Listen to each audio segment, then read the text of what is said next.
Okay, here we go. Today's Saturday, October 24th, 2020, about 9:45,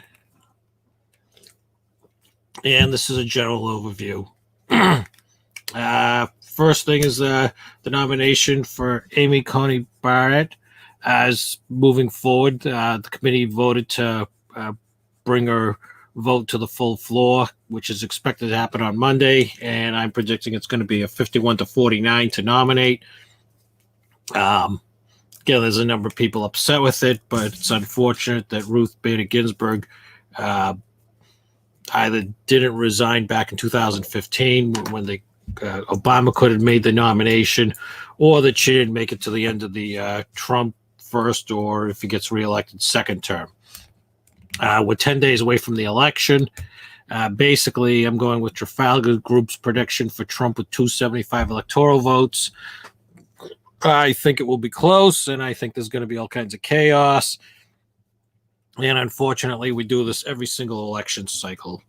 We have an election, there's all kinds of problems. People throw a fit, they pass all kinds of rules, investigate stuff, claim they're going to do stuff to fix it up and everything. And then the next time the next election occurs, we have another set of problems that are just as bad, if not worse. It looks like this time, because of all the mail-in ballots, it's actually going to be worse. I already mailed mine in like 3 weeks ago, so at least for my vote, there shouldn't be a problem. Next, the recovery. It seems kind of extremely unusual.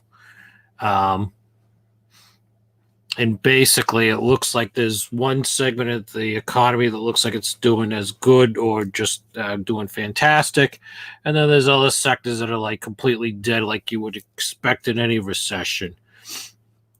So far, at least as long as you have the money, the goods and services are still available across the board. There don't really seem to be any shortages, or if there's shortages, it's usually due to massive demand. Like, for example, lumber recently, big increase in that, almost doubled because of all the demand for lumber for remodeling construction projects going on. Other strange things affecting is foreclosure and eviction delays. Although quite honestly, anyone that landlord is looking to evict people, I don't know really what good that's going to do, because you're probably just only going to have other people that can't pay to replace them with, so it's not going to really help anything. I'm expecting probably before the election on November 3rd, there's going to be a second stimulus package passed. Basically, it looks like it's going to be around $2 trillion, $1,200 per person, and everybody on unemployment will get an extra $300 a week, probably at least through the end of the year. While that won't exactly fix everything, at least it will ensure that people have some money to spend and pay their bills. Long term, also expect gold and silver prices to continue to march higher, simply because adding the extra couple of trillion in spending.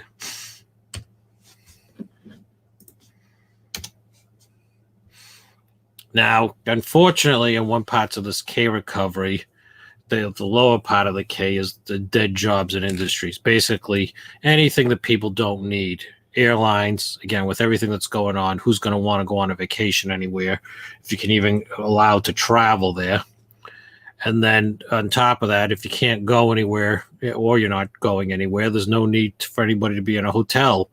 And if you're not doing either of those two, you don't have any use for a car rental. And then, of course, since everybody's usually at home now, a lot more people are at home than used to be, restaurants are greatly suffering. Plus, there's still a number of areas they really can't open up inside. Even when they were allowed to open at full capacity, a number of places were barely making it. So now that some places they're down 25%, or they're not allowed to have people inside, there's absolutely no way that they can make it. I'm actually surprised at the number of people that are trying.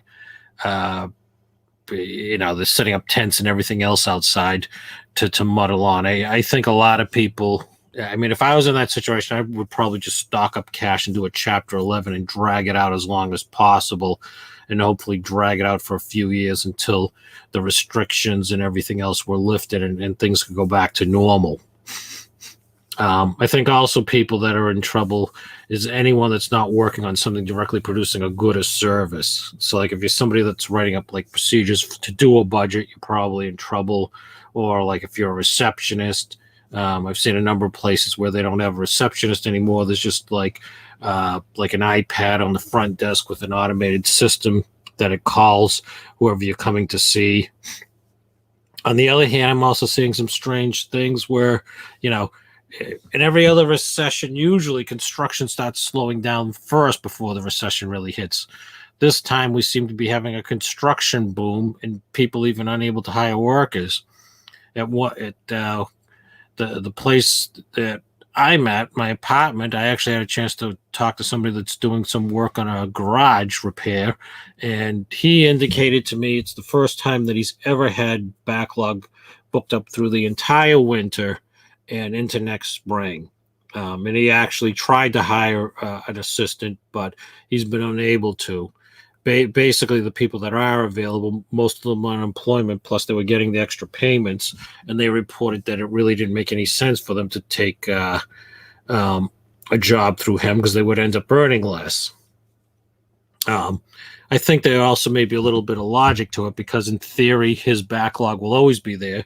So after the unemployment runs out in the extra weeks, they could still go on and do the work with him if the backlog's available.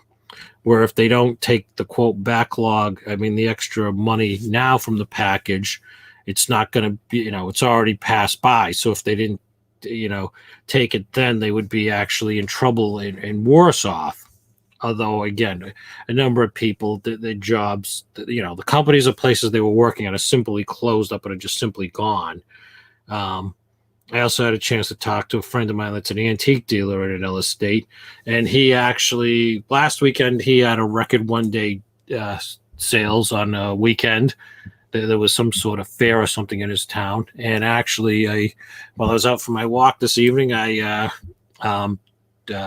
talked with him through messaging this evening, and he had another record day of sales. And then, of course, there's reports outside of major cities house sales are jumping. People apparently moving out of major cities because of all the various problems. One of the interesting things that I think is going to be permanent is the remote working or work from home or remote schooling. Basically, you've got large segments of the population that every day on average, they were traveling 30 minutes each way to and from. So an hour a day. And whether it was work or school, they were doing about 250 days per year. So basically, anybody that's doing remote working or schooling now, they're saving all that time per year. 250 hours per year, which is more than one work month. Regular work month is 173 hours. In addition, anybody that's traveling, they were doing 15,000 miles a year. Even with a good car getting 30 miles a gallon, that's $1,000 a year that somebody isn't spending. So again, for the typical worker, that they're saving 250 hours per year. Plus, they're saving $1,000 in direct gas costs. And then on top of that, if you assume wear and tear on a vehicle is at least 10 cents a mile, it's another $1,500. So the typical office worker, where everything's electronic and it's all through the computer, they could be saving $2,500 a year by working at home. And then on the other side, the companies, basically you've got companies that have people in these, for lack of a better term, palatial office spaces. I mean, even cheap office spaces around $20 or $30 a square foot per year. So if you don't have your office staff there, you don't need any of that. And long term, I think commercial office space is going to have a long-term decline because you just simply don't need as much anymore. And basically, that is all I have for Saturday, October 24th.